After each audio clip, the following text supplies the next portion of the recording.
You're listening to Bro Down Podcast all fucking day. Oh, yeah. Hey everybody, welcome back to the Bro Down Podcast. I'm Andy Smith. And I'm Tim Fulton. And this is Fight Fan Weekly. We have a fucking full show today. Full show. Bunch of different topics.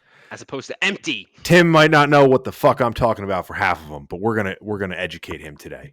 Oh, I'm excited. Oh, education. So let's get right into it. Jon Jones asked to be released from the UFC. Ooh, I saw that. This is like episode 8 of his saga. We're on season 9 of the Jon Jones Chronicles. It's getting just as complicated as Lost. Yeah, it's like it's now probably more like Shameful or Shameless. I never saw that. No, but it seems like it would be his documentary. All right. So he had a back and forth with Dana White over the negotiations that they had about how much money he was asking for.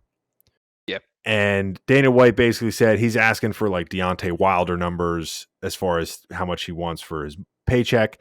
And he already has a contract. So Jones came out and said, no, I didn't ask for that. You're a liar, blah, blah, blah. Called him basically in so many words, like, you're an asshole. No, you're an asshole. You're a liar.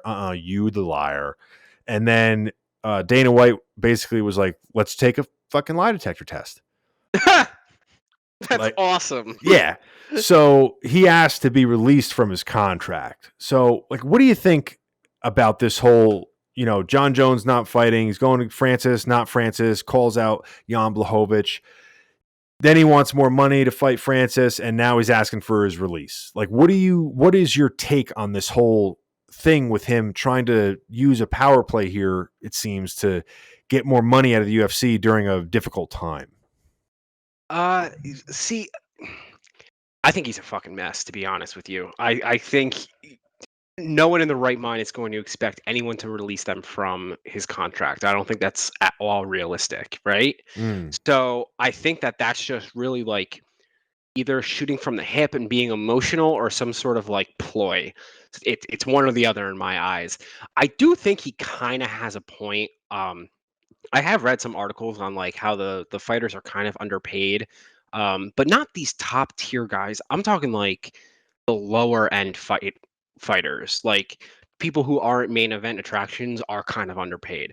When we're at this level, I just don't see it. Like, I understand that it's not the same thing as like how boxers got paid, and I know he had a big thing with how much McGregor got paid with the Cowboy fight. I think he got paid like 30 mil or something like that, which is absolutely phenomenal. But I just don't get it. Like, if you're making 5 million or 10 million, I just don't get it.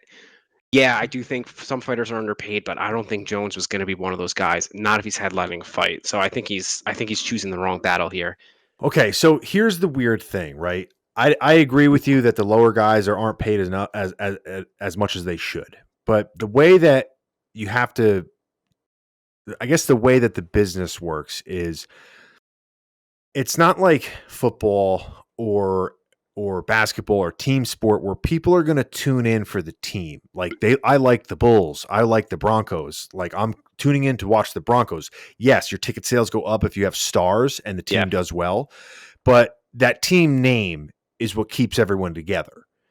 And if you have a good team, with fighting, you have to basically bring to the table fans. And that is what you're basically betting or negotiating your contract off of. So, like, there's guys who are champions who don't make as much as popular fighters because they're not popular. And whether you love that or hate that, it's a reality. So that I agree. I agree with you 100% on that. Yeah. So basically, Jon Jones could be champion, but if nobody really wants to buy his pay-per-views, it's not McGregor's fault or whoever's fault who makes more money because they're more popular. Like, he signed a contract saying, listen, I bring into the company $100 million a year in revenue. So I want 10% of that. I want a $10 million, let's just say a year, whatever. So, it makes sense to do that. But, also too, though, as a champion, you also get a cut of the pay-per-view buys. So if you're pay-per-view does well, you basically get a percentage of the pay-per-view buys, or you get more than you would, because if you don't have a belt, or if you don't have the popularity to garnish getting bought into the pay-per-view buys, like it basically is like your paycheck's your paycheck. Yeah. So, but I just think that if he would spend some of the time that he's wasting doing so many other things, promoting his fights in a smart way or a non-smart way, like you look at guys that have done it who came out of nothing in the middle of the career, like Chael Sonnen, Colby Covington. You could disagree with how they do things, but nobody cared about Colby Covington before he started talking shit. Nobody knew who he was. Nobody cared about Chael before he started talking shit. Now, you can disagree with what they're saying, say that it's wrong. It's you don't like how they're disrespecting people, but now they're two of the highest paid contracts, when they were going up there, and they're not champions. So I don't know. I don't know if he's I don't know what his contract is at the moment, but what he's probably doing is looking at this like, oh, the UFC's hurting. I'm going to use this as a way for them to get more money because they need me to compete. So I'll compete, but you got to pay me more.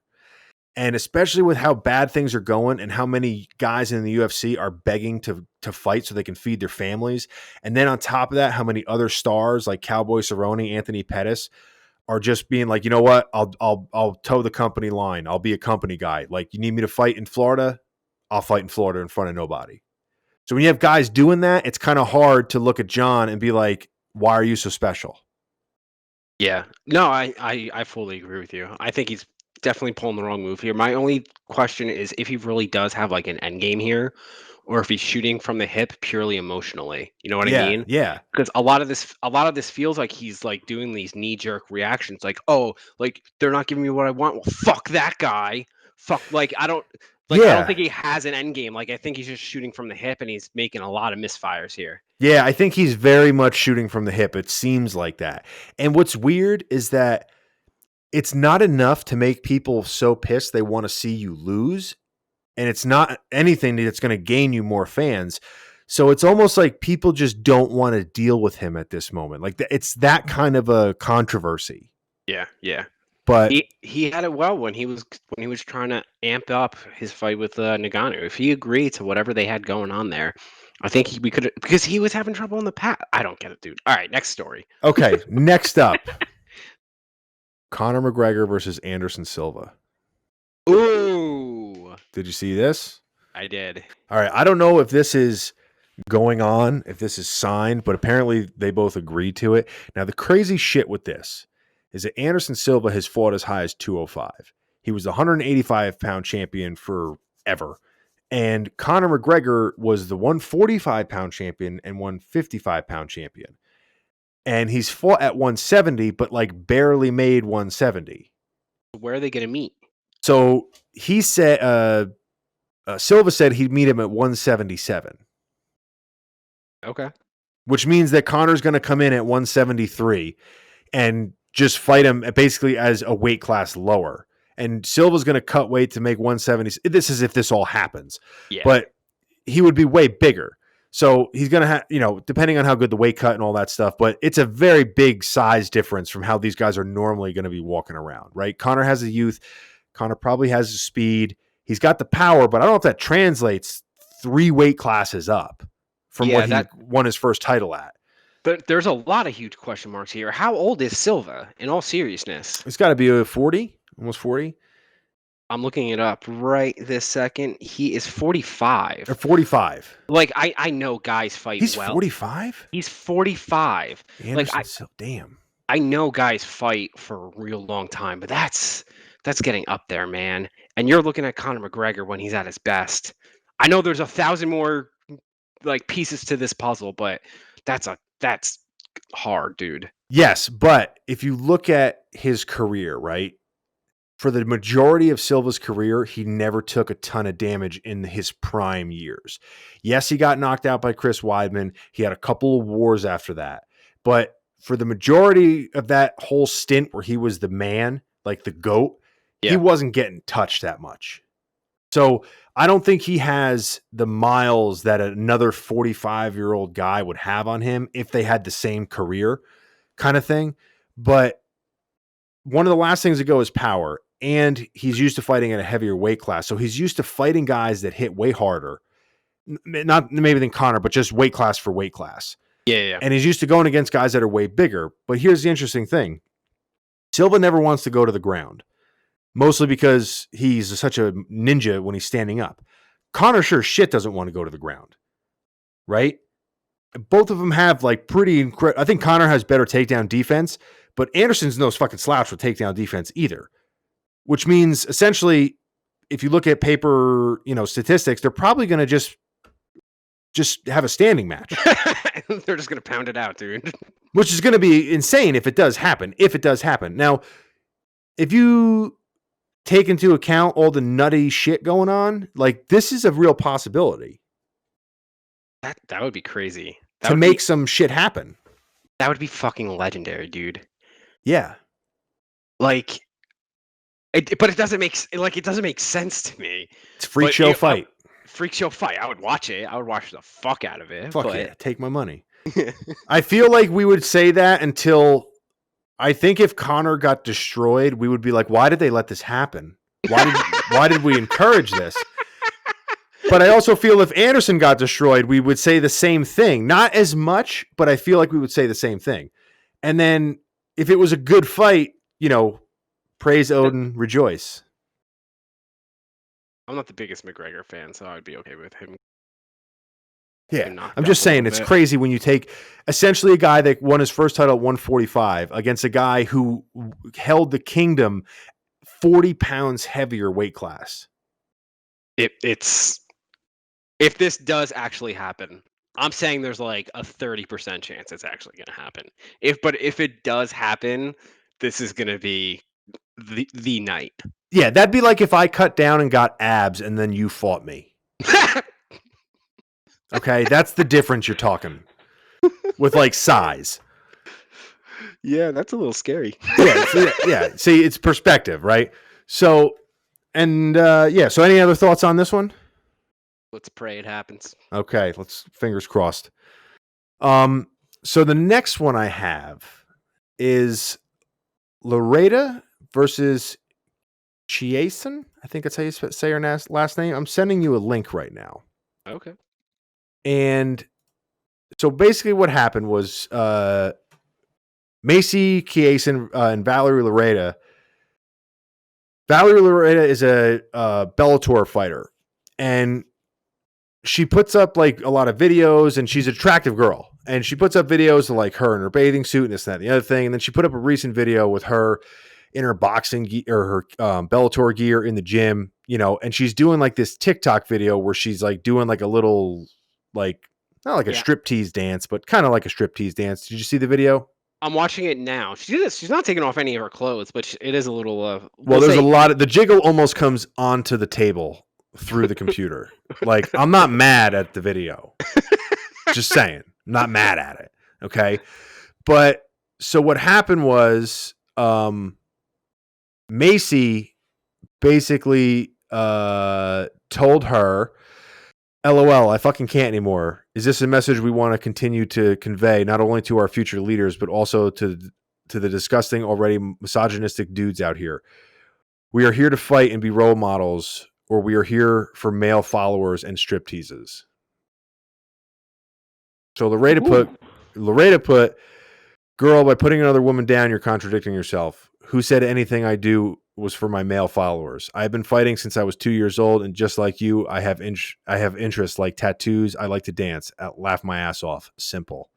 So this went back and forth, and basically, the one Macy was basically saying you shouldn't be shaking your ass. You're sending a bad example. You're just trying to get guys' attention. You're not a real fighter. And Loretta was like, "Bitch, fuck off. Let me do my thing." Like, I'm not trying to like be one way or another. I'm not putting down girls or the sport. And it got to the point where, Loretta said, I do the same thing as you. I fight in a cage. And then Macy was like, yeah, you fight in a cage, but not like the one I do. Because she doesn't fight in the UFC. So what are your thoughts on this in particular? Like the thoughts on this particular exchange and the thought on what both of these women are saying? This is actually you went really up there, dude. I know. This is a hard conversation because you have two different aspects of this, right? You have one Mhm. aspect where a woman is saying, "Listen, you have to represent women," and she, to be fair, she has a point. Like, if women are sick and tired, and I'm using huge broad strokes here, like massively broad strokes, like the size of my dick broad strokes. So So like, what? so like a model Don't brush. you fucking dare! Not on my show, god damn it! So, like those little paintbrushes. So you paint your paint Dungeons and Dragons figures with. So go ahead. So, I can't anymore. Tiny strokes.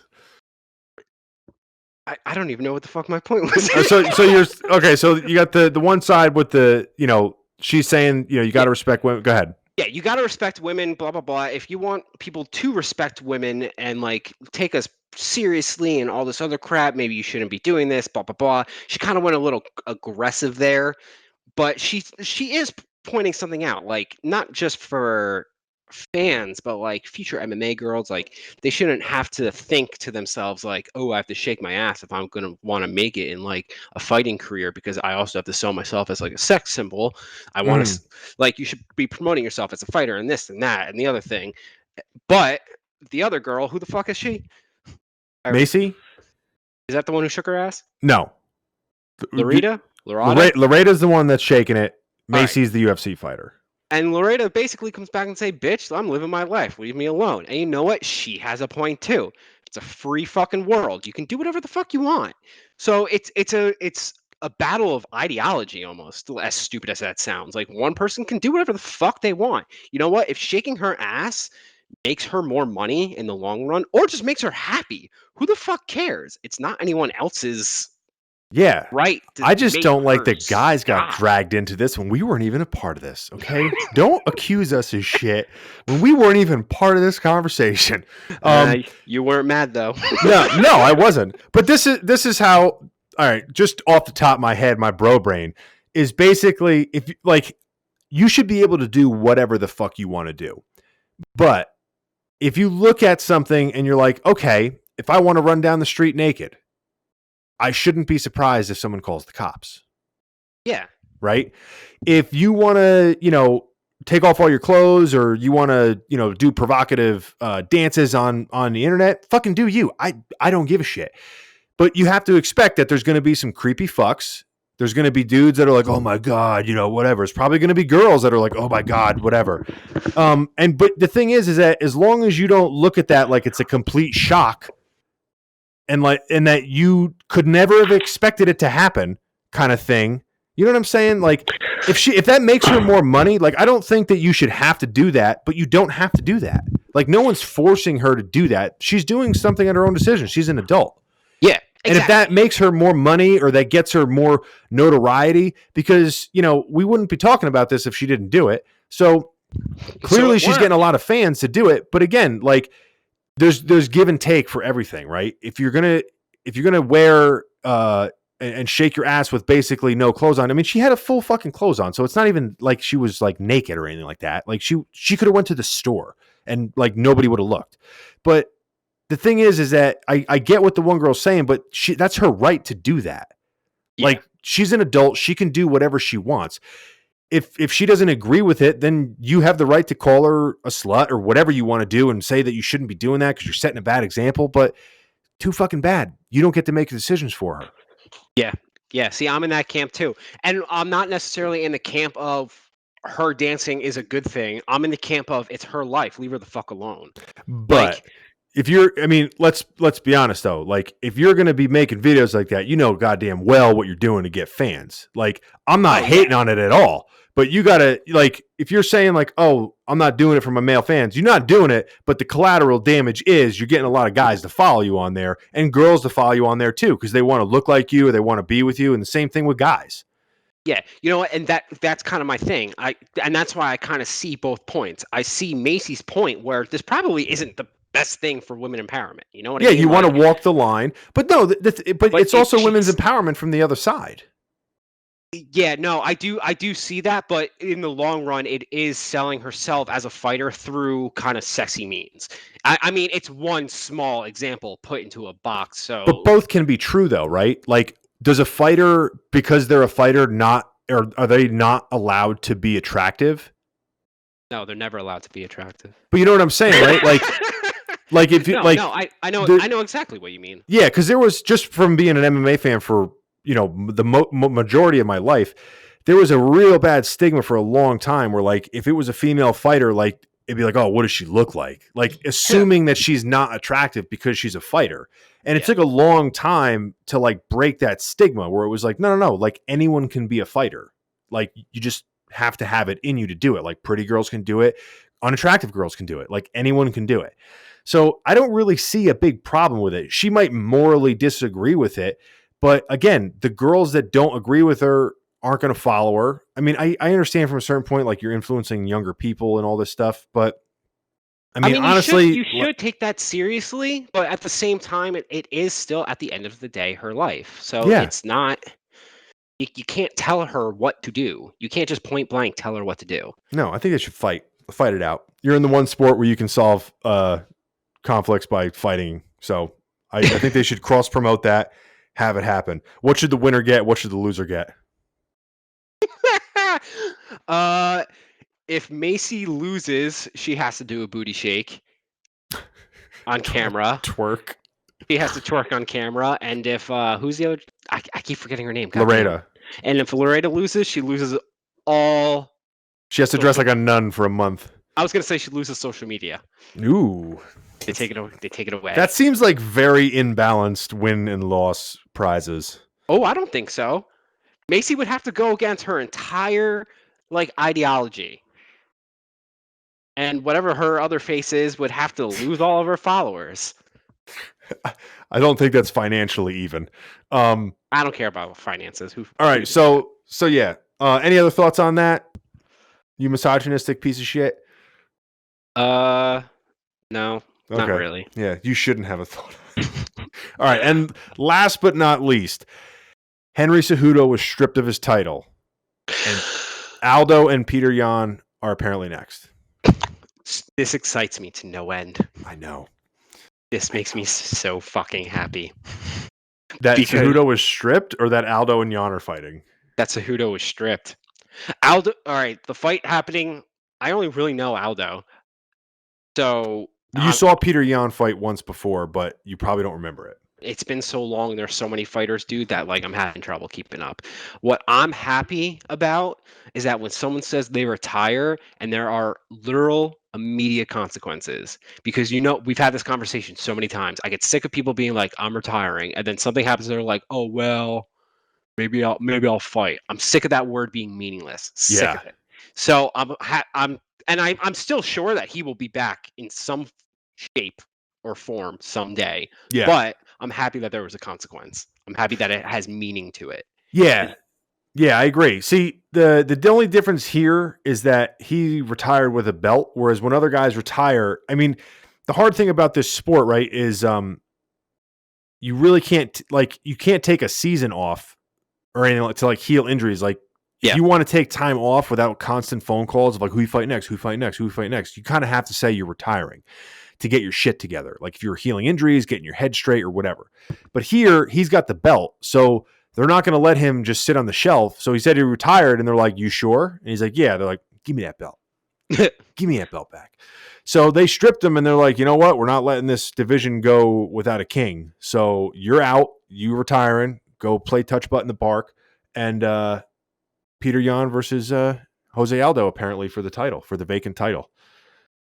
That's awesome, dude. Yeah. That excites me. Yeah, it's gonna be interesting. That's gonna be a really good fight. Imagine Aldo wins and comes back and regains the title. It's gonna be insane. That would be insane. It would be really insane. He just would up his status back into the GOAT conversation.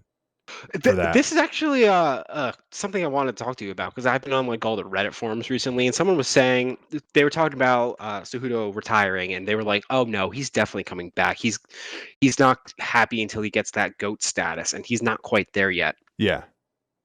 So how important do you honestly think it is to these fighters to have the GOAT status? Because if we're talking realistically here, they're greatest of all time to me should mean that there is one per weight class. Yeah. If it's per weight class. Yes. So it's not possible for everyone, obviously, to get that GOAT status. So if someone fights until they're just gonna like grind themselves down. So talk to me about that a little bit. So the greatest of all time. As soon as that thing GOAT came out, like when people started using that, it started catching on like wildfire. Everyone's, oh, he's the GOAT, he's the GOAT, he's the GOAT.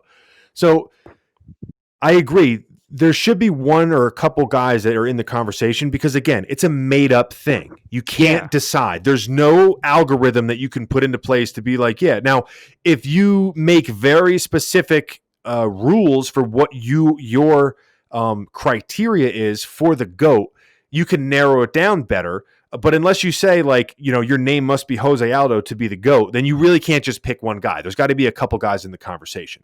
As far as how important it is, it's more important to some guys than it is to others. Like Cowboy Cerrone, he just wants to keep fighting. Yeah. His legacy is he wants to be known as Cowboy fucking Cerrone, right?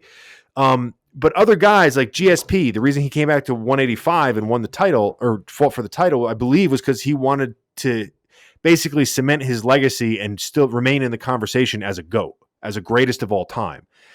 And it's also weird, though, because there's some guys, BJ Penn might be one of the best examples, where had he retired at a certain point, his name would probably be in the GOAT conversation.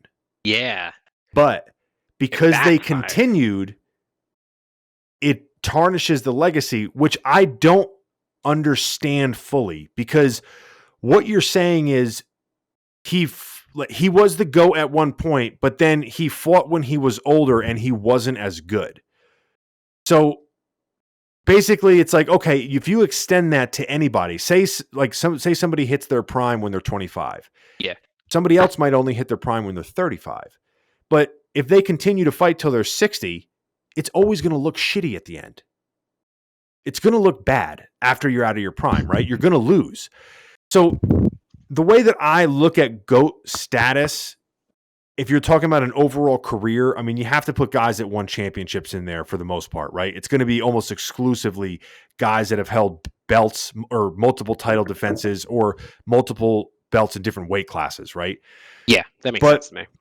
At the same time, there's also, if you look at the GOAT as what guy during what period of time could have beat every other guy, right? So like Muhammad Ali and Mike Tyson are two guys in boxing. And if you look at like who's the greatest of all time, Muhammad Ali, usually a lot of people agree with because Mike Tyson, had so many ups and downs throughout his career. But at the same time, if you ask people, all right, if you took somebody within like a year or two of their career and only that guy, it becomes more interesting because the late 80s Mike Tyson was like super hyper focused, undeniable skill and talent. And that guy for that period of time was scary, super scary on every level. And if you take BJ Penn when he was training with like the Marinoviches, like Marv Marinovich and all them, like super scary. But then if you extend it out of that time period, you're like, oh yeah, but he lost a couple after that. But it's almost like you have to cherry pick like BJ Penn at his best on this day and GSP on his best this day. Put them together, who wins? Yeah, exactly. And that's why you're kind of bringing up a good point. It's not a real thing, so it's hard to quantify. Like, that is your best definition of what would make a GOAT status, which I actually think is like pretty spot on, but someone else might have a different opinion. Someone else might say like, yeah, take them at their primes, put them together. No, I don't look at it that way. I look at it, this guy had a good couple of years and he was amazing for 5 years. That guy had a 20-year run and he was above par for those 20 years, like substantially above par. So maybe he's leaning towards the guy who lasted longer, over him. So like that's why these conversations are fun for that reason, because it gets people into arguments and like gets us heated and talking about things in a little bit differently. But at the same time, it's meaningless. So like when someone like when they're saying, oh no, he's gonna want that GOAT status, he won't retire yet. Like That doesn't make sense. No, it's basically you want to be in the conversation as a GOAT for your generation or until somebody comes along that kicks you out of that status. So you just want to have your name thrown into the ring, basically. Yeah. And be able to say, like, hey, I was the GOAT, or if not, in the conversation of it. But I think two of the most logical things that you could have as far as the GOAT conversation from everything everybody says is you either have to look at it was from the perspective of who was the GOAT career total, like an overall career, or who was the GOAT, pick him out on his best night of his best performance and put that guy against the other people at their best night and their best performance. Yeah. And who wins? I mean, we can even argue about how you define GOAT. That's why it's so weird. Well, that's what I mean. You almost have to explain what criteria you're using. Yeah. You know what I mean? But that's an interesting thing. We got to talk about that over some whiskey or something. Yeah, and then boil it down and bring it back here and give like the Spark Notes version of what we came up with. We'll let the people know what GOAT means. We'll inform everyone. We'll get a formal definition out there. Yeah, we should come up with our criteria. We should come up with 2-3 max criteria for different levels of GOAT. And then after we come up with the people in the top 5, we put them through the process for every criteria and see who comes out with the most points. Dude, you know what we should do? We should have like a GOAT level tournament style thing. And each week, like a bracket. And each week we'll eliminate somebody. Ooh, people, you're hearing it here first. This is going to be a fucking thing. It's going to make a lot of people angry. All of our listeners. It's going to piss. All of our listeners going to be so mad. People are going to be fucking pissed. Person is going to be so mad. It's going to be your mom. Love you, Mom. All right, dude. Any last thoughts? No, man. I'd like that idea, and we're definitely doing that. So start doing your homework. Oh, man. I have to research fighters. All right, guys. Let us know what you think about all these articles in the comment down below. Let us know what you think about the whole bracket idea. Give us some names. Throw out some BAMs. Throw out some GOATs. Don't forget to like and subscribe. Shut the fuck up. Don't forget to like and subscribe. And don't forget to go to brodownpro.com. We have a lot of awesome bro down gear for you there. It's not just representing brand. It looks fucking awesome too. And that about sums us up. So we are going to catch you guys next time. Peace out, everybody. You're listening to Bro Down Podcast all